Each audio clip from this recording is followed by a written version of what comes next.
Bismillahirrahmanirrahim. Assalamualaikum warahmatullahi wabarakatuh semuanya. Halo Sobat Febi, kembali lagi dengan acara Bincang Febi. Bersama saya Ahdan yang akan membawa acara pada kegiatan kali ini. Podcast kali ini kita sudah sampai di episode 5 ya Ibu ya. Jadi pada kali ini teman-teman kita akan membahas soal inflasi terkait dengan investasi di tengah inflasi Indonesia, strategi bertahan dan juga tumbuh. Bersama saya dengan pemateri yang sangat luar biasa tentunya dengan Ibu Gina Sakinah. Gimana ya, kabarnya, sehat? Alhamdulillah baik. Nah, langsung saja gitu ya teman-teman, tanpa lama-lama lagi kita bahas saja materi kita dengan langsung kepada pemateri yang luar biasa. Nah, sebagai pembuka Ibu, mungkin ada orang awam di luar sana yang belum terlalu paham gitu tentang pentingnya investasi. Tapi sebelum itu kita juga perlu tahu inflasi itu sebenarnya apa sih, Bu? Oke, baik. Jadi tentunya selamat pagi nih ya yang luar biasa, selamat sejahtera juga para panitia yang keren ya. Tentunya teman-teman sekalian penting banget tuh tentang investasi, apalagi sekarang tentunya dampak perang ya, dan tentunya juga terjadi banyak inflasi. Secara lebih mudahnya inflasi itu adalah terjadinya kenaikan barang atau jasa yang tentunya terus menerus ya. Nah, dan apabila ini terus terjadi ya dampaknya luar biasa nih, terutama bagi kita masyarakat Indonesia ya. Nah, dan kepada para mahasiswa pun juga ini pasti akan berpengaruh kepada lifestyle yang biasanya nongkinya di kafe sekarang kayaknya di warkop gitu ya, karena memang inflasi ini luar biasa ya. Jadi secara sederhananya inflasi ini terjadi kenaikan harga yang terus menerus baik itu pada barang dan juga jasa. Oke, jadi salah satu pengaruhnya gitu bagi masyarakat Indonesia ya, bagi masyarakat dan juga tentunya kita mahasiswa itu segala sesuatu menjadi lebih mahal, dan juga kita mempunyai sedikit daya beli kita tuh menjadi rendah ya. Ya, itu otomatis. Karena memang dari inflasi itu karena terjadi kenaikan barang dan jasa yang sifatnya terus menerus gitu kan ya. Tentunya itu akan berdampaknya terhadap daya beli masyarakat. Yang tadi Ibu bilang ya, yang biasanya misalnya kita gitu ya, inflasi ini logikanya seperti ini deh. Dulu di tahun 2010 misalnya Ibu beli bakso itu harganya 15.000 aman ya, dengan yang rasanya yang enak gitu. Nah, kalau terjadi inflasi padahal ya dengan bakso yang sama tapi harganya berbeda. Yang asalnya 15.000 tuh di tahun 2020, nah sekarang satu mangkok yang sama itu jadi 30.000. Iya, padahal dengan porsi yang sama. Nah, berarti di sana diindikasikan nilainya jumlah uangnya sama, tapi nilai daya mampu, kemampuan uang, daya tukarnya menurun. Nah, itu salah satu akibat dari inflasi, sehingga tentunya otomatis daya konsumsi masyarakat pun gitu ya menurun. Nah, oleh karena itu pentingnya masyarakat dalam kondisi seperti ini ya untuk menurunkan lifestyle-nya. Yang contohnya tadi lah, mahasiswa biasanya rapat di kafe begitu. Nah, dengan kondisi yang inflasi luar biasa ini tentunya kita harus pintar-pintar untuk saving keuangan, karena memang masa depan itu high risk ya, resikonya itu luar biasa. Oleh karena itu untuk para mahasiswa tentunya di Fakultas Ekonomi dan Bisnis Islam itu harus betul-betul melek investasi ya, karena beda antara negara maju dan negara berkembang. Kalau misalnya negara berkembang itu ya kita itu bekerja dari pagi sampai sore untuk mendapatkan cuan. Tapi kalau di negara maju gimana caranya cuan itu bekerja untuk kita. Nah, pola pikir itulah yang tentunya izin ya, bukan promosi nih, hadirnya Galeri Investasi Syariah di Fakultas Ekonomi dan Bisnis Islam itu adalah salah satunya itu. Karena memang hadirnya di sini ini menjadi program unggulan Pak Dekan kita, Bapak Profesor Dr. Haji Duda Ghazali MAG. Beliau menginginkan mahasiswa kita itu betul-betul produktif. Jadi jangan sampai setelah lulus dia masih kebingungan bagaimana untuk memanage keuangan, Ya salah satunya bagaimana caranya mahasiswa untuk menghadapi situasi inflasi yang tentunya saat ini luar biasa karena terjadi geopolitik yang luar biasa dan ekonomi juga yang penuh dengan ketidakpastian, kan itu luar biasa, high risk terjadi. Oke, terima kasih Ibu. Nah mungkin tadi sedikit sudah dibahas tentang pentingnya investasi, tapi untuk mendalam sebenarnya Bu, investasi itu penting saat inflasi tinggi, itu kenapa itu? Sebetulnya kita analoginya sebegini, kalau dalam investasi ya, bedakan antara uang kita yang diinvestasikan dengan uang yang disimpan di bawah bantal deh. Nah, kalau di bawah bantal otomatis kan duitnya nggak bekerja. Oke. Nah, ya itu dia yang pola pikir tadi, negara berkembang dengan negara maju. Kalau negara maju mereka berpikir bagaimana duitnya 500.000 bisa menjadi 1 juta. Nah, jadi duit yang bekerja untuknya. Nah, yang membedakan kenapa kita pentingnya investasi, ya logikanya duit yang diinvestasikan dengan uang yang disimpan di bawah bantal. Kalau uang yang diinvestasikan dia bekerja untuk kita tuh, ya kayak kita kalau orang itu dia lebih lari lebih kencang, gitu kan ya. Nah, ada yang disebut dengan present value juga tuh uang, ya, yang mana nilai mata uang sekarang dan yang akan datang juga berbeda. Nah, salah satu contohnya ya tadi di tahun 2010 ibu beli bakso dengan harga 15.000, ya, dengan porsi yang wah enak banget gitu. Nah, untuk di tahun sekarang dengan harga 15.000 itu ibu udah nggak bisa dapat dengan porsi yang seperti itu, ya. Bahkan ibu bisa mendapatkan satu mangkok bakso yang enak itu dengan harga 30.000. Nah, itu kan sudah menandakan betapa pentingnya kita untuk berinvestasi gitu, karena nilai mata uang sekarang dan yang akan datang berbeda. Iya. Nah, kalau begitu Ibu, soal investasi, sebenarnya investasi yang cenderung lebih aman gitu untuk mahasiswa ataupun pemula misalnya, itu apa ya? Kalau misalnya untuk apa ya, strategi ya, strategi awalnya tentunya untuk para pemula yang pertama adalah kita memang harus kontrol keuangan dulu, ya. Jadi nggak bisa kan gitu ya, kita menginvestasikan uang, contoh misalnya kamu sebagai mahasiswa nih, terus menginvestasikannya pakai uang UKT, jangan, itu jangan, ya. Ya, kalau bahasa zaman sekarang itu kayak mati konyol gitu katanya. Nah, oleh karena itu pentingnya kita mengontrol manajemen keuangan, ya. Siapapun, jadi bukan hanya jurusan MKS saja sebetulnya ya, semua orang tuh harus mampu mengontrol, gitu. Karena memang permasalahan dalam ekonomi itu masyarakat itu masih sulit untuk membedakan antara need dan want, gitu. Nah, oleh karena itu ibu selalu mengingatkan kepada mahasiswa, kita tuh harus mampu membedakan antara kebutuhan dan juga keinginan. Kalau misalnya kita terus menuntut menginginkan sesuatu, ya nanti akan loss, gitu ya. Kita high risk banget, gitu. Kita nggak bisa misalnya punya mobil Alphard gitu ya, dari sekarang, berarti impiannya pun juga luar biasa, gitu kan ya. Nggak bisa kalau misalnya kita keturunan dari darah biru sih, it's okay kali ya. Tapi kalau misalnya kita memang terlahir dari keluarga yang harus larinya lebih kencang, nah otomatis kita harus belajar tentang manajemen keuangan, gitu ya. Jadi kita harus kontrol keuangan, lalu juga jangan berani untuk investasi pakai uang yang panas, kasarnya gitu ya. Misalnya uangnya salah satunya adalah UKT, kalau orang tua itu misalnya pakai dana pendidikan, gitu kan, itu high risk sekali. Jadi gunakanlah dalam investasi itu uang yang dingin, artinya yang memang kita sisihkan. Nah, ini pun juga kadang-kadang masyarakat kita sedang masih tetap kurang tepat. Jadi kalau gajian itu mereka investasi itu sisa. Nah, kalau konsep investasi itu jangan sisa, gitu ya. Jadi dari awal kita dapat duit nih, dapat gaji, kita langsung sudah menyisihkan uang kita ya untuk investasi. Kenapa, Bu? Karena di masa depan itu luar biasa, penuh dengan ketidakpastian. Coba saja, dulu kita misalnya hidup di 2020, apakah akan terprediksi terjadi peperangan seperti saat ini? Kan tidak, gitu. Nah, sekarang terjadi peperangan, ini berdampak nggak sama negara Indonesia? Berdampak dong ya. Nah, salah satunya ya itulah inflasi itu. Dikarenakan salah satu BBM naik, begitu kan, apalagi di negara-negara lain gitu. Nah itu juga sangat penting.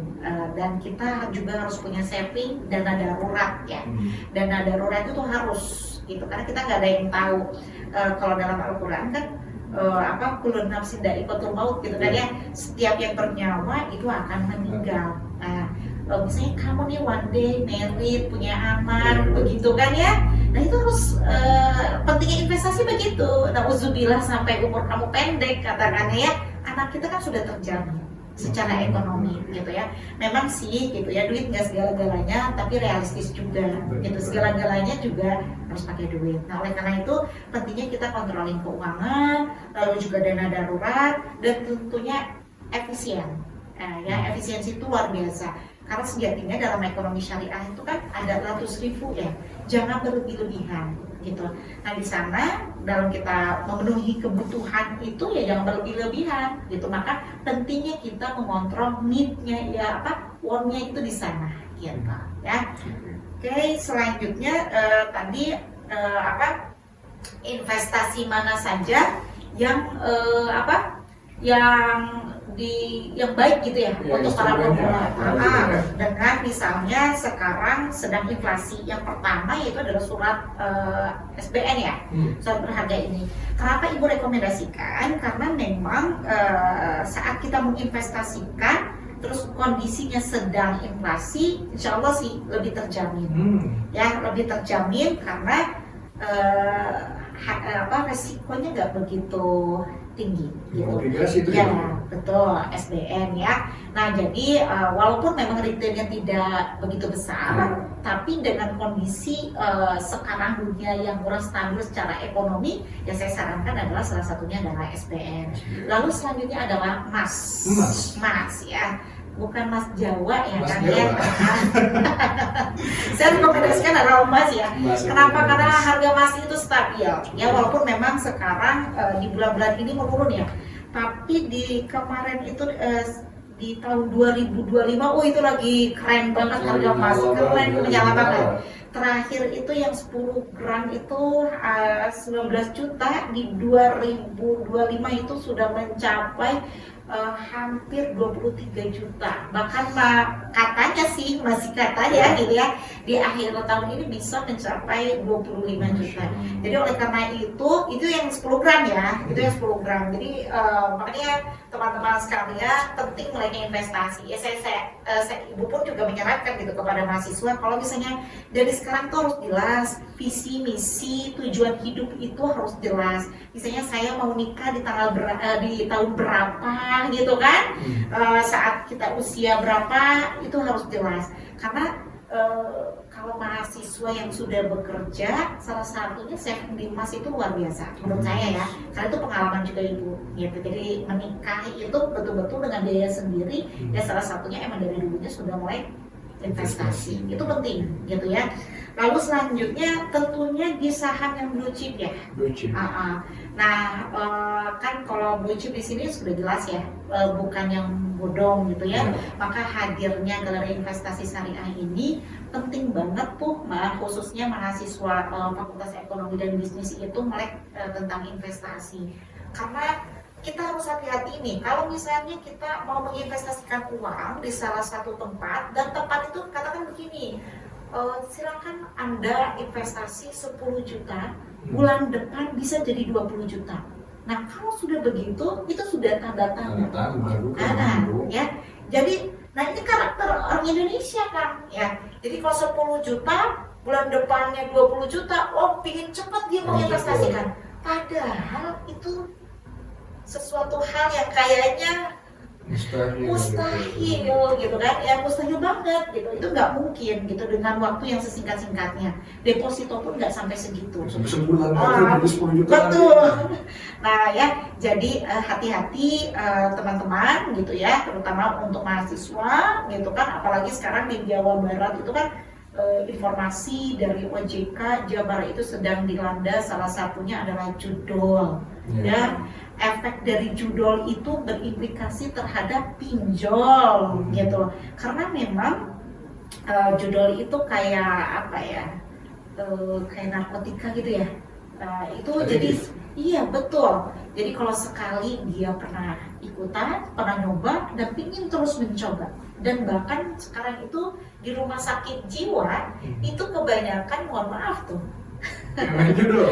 main judo gitu, karena saking stresnya ya, dia kalah terus, dia minjem terus ke pinjol, pada akhirnya bahkan banyak yang bunuh diri. Itu informasi. Nah, ini menjadi penting juga kita sebagai mahasiswa ya, mungkin HMJ, DEMA gitu ya, untuk mensosialisasikan kepada masyarakat sekitar gitu ya, betapa pentingnya investasi, betapa pentingnya memanage keuangan, karena dengan kondisi ekonomi sekarang ini gitu, itu luar biasa ya, sangat berdampak.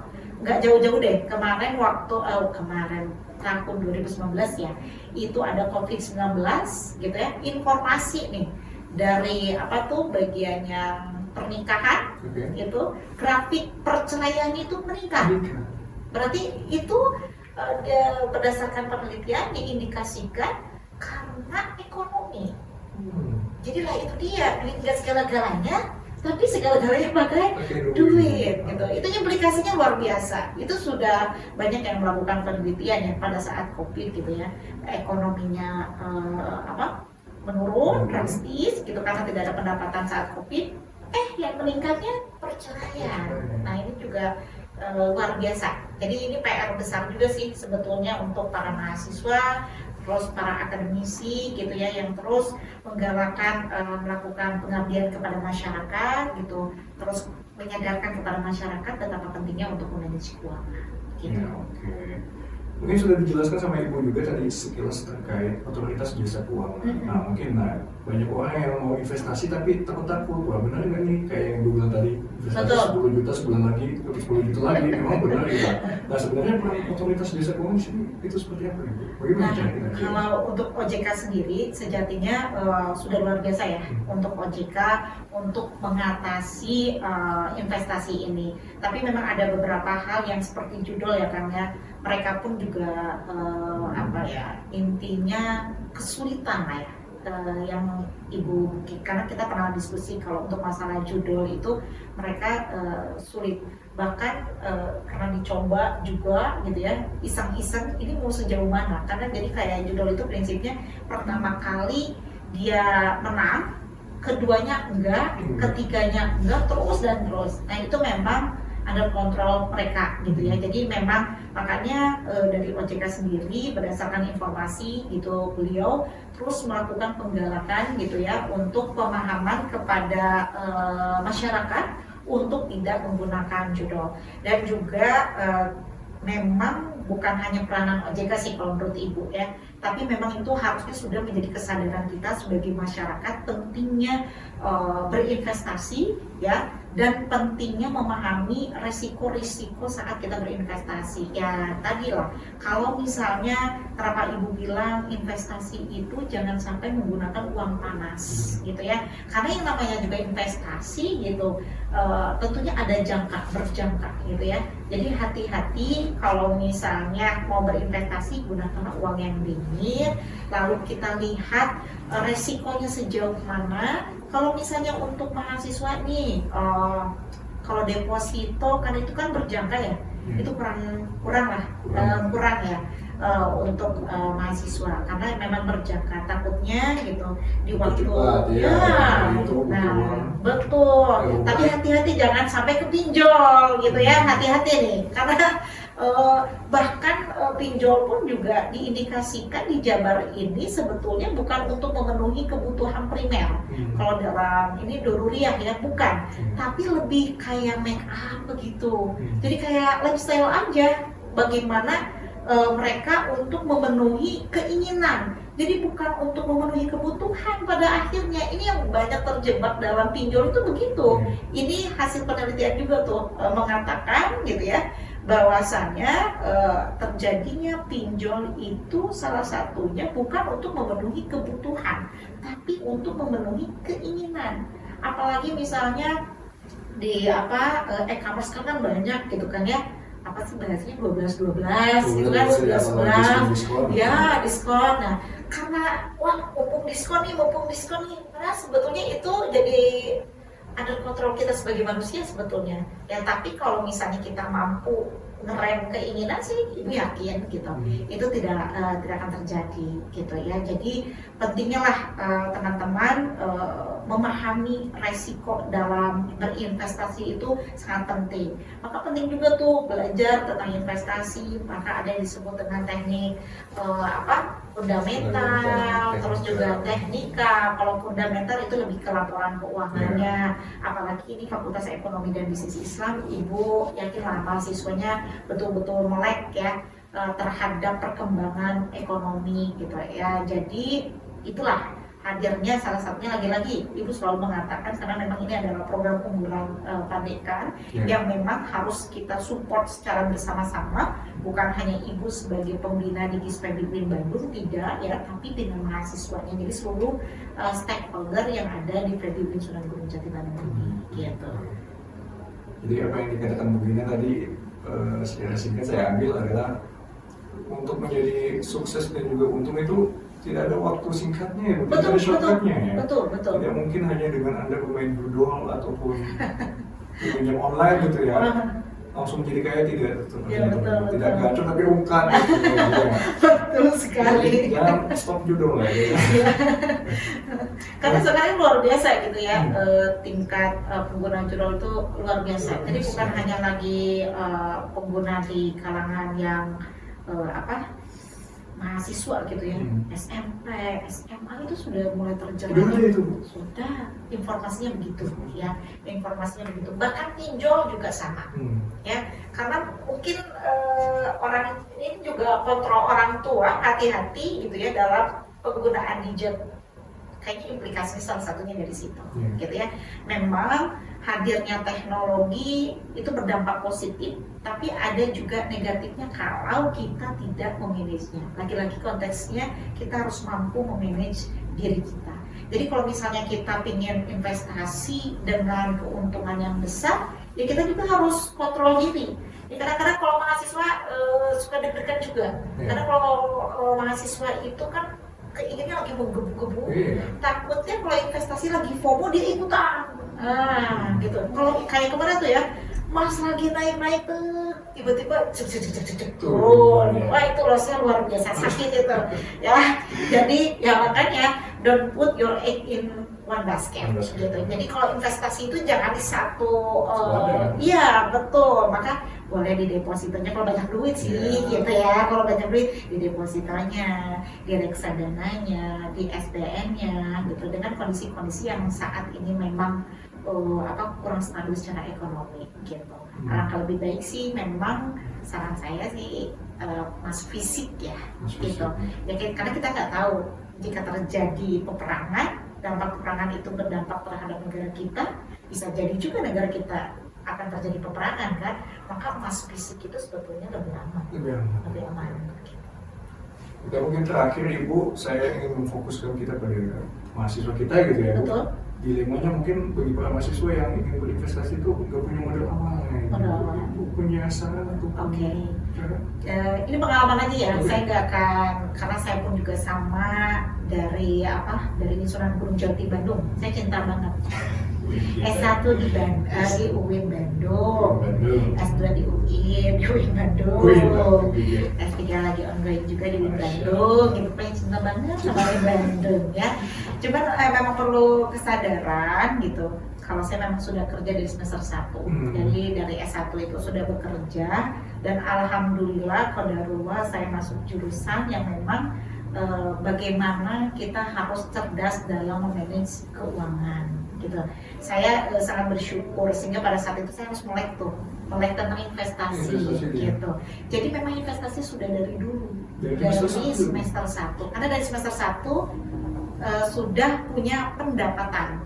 Nah, ya itu dia, alhamdulillah karena jurusannya juga mendukung, membuat mahasiswa harus melek terhadap investasi, maka saat sudah punya pendapatan, sudah ibu sisihkan. Jadi sebelum ibu memenuhi kebutuhan, sudah disimpan dulu untuk investasi. Dan ternyata betul teman-teman ya, qadarullah memang saya anak terakhir, begitu bukan curhat tapi ini kenyataan, anak terakhir qadarullah orang tua meninggal, itu kan resikonya tinggi. Sedangkan anak perempuan begitu kan, nah mungkin Allah sudah menyetingnya begitu ya. Jadi sudah menyetingnya begitu sehingga menikah itu ya dengan investasi yang dari sebelumnya gitu. Nah itu teman-teman, jadi ibu gak jauh-jauh kalau konteks berbicara investasi itu pengalaman diri sendiri gitu.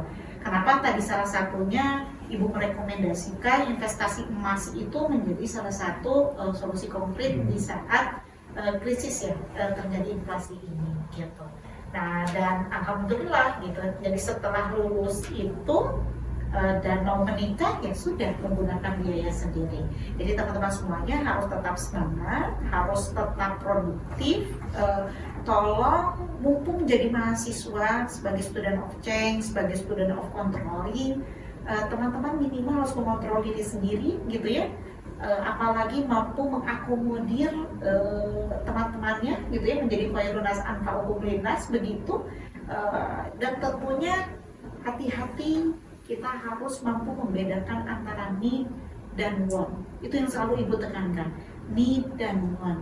Hati-hati karena dengan kondisi lifestyle sekarang gitu yang luar biasa, TikTok gitu kan ya, kadang-kadang kita orang lain bisa begini, saya juga pingin gitu. Nah, pingin berarti itu bukan kebutuhan, tapi keinginan yang tidak terkontrol itulah yang pada akhirnya kita terjerumus jadi rugi lah gitu ya, menjadi ke kitanya itu nggak bermanfaat. Ikuti organisasi, ya harus ikutan kalau menurut saya ya, organisasi yang memang menunjang karir kita ke depannya gitu. Salah satunya di sini kan ada galeri investasi syariah, terus juga ada inkubator gitu kan, yang memang itu adalah organisasi-organisasi yang menunjang karir teman-teman ke depannya. Karena memang yang semua instansi saya kira ya tidak bisa menjanjikan kepada diri kita you are to be someone gitu ya, nggak bisa menurut saya. Karena kita menjadi seseorang itu ya gimana kitanya, gimana ikhtiar kitanya. Begitu. Oke, terima kasih banyak Ibu atas penjelasannya sangat luar biasa gitu ya. Kami mendapatkan insight baru gitu dari teman-teman dan juga saya pribadi. Mungkin ada sedikit closing statement Ibu? Baik, dengan kondisi inflasi seperti ini, lagi-lagi saya selalu menekankan kepada teman-teman semua di Fakultas Ekonomi dan Bisnis, terkhusus mahasiswa. Yuk kita sama-sama harus mampu membedakan antara need dan want, itu satu. Lalu kedua, kita harus mampu memanage keuangan. Lalu yang ketiga, kita juga harus melek terhadap investasi. Jangan pernah kapok, jangan pernah wah ini terus-terus ada edukasi tentang pasar modal gitu kan ya teman-teman, karena yang namanya pasar modal itu terus berubah ya, menyesuaikan dengan kondisi ekonomi Indonesia. Dan tentunya saya selalu berharap mudah-mudahan perang yang ada di dunia ini harus selesai gitu ya, karena kalau enggak dampaknya Masya Allah sangat signifikan tentunya terhadap negara Indonesia yang posisinya masih sebagai negara berkembang gitu. Terima kasih banyak Ibu Mugina yang sudah hadir. Saya ucapkan terima kasih juga kepada teman-teman yang sudah menonton. Sampai jumpa di lain waktu. See you.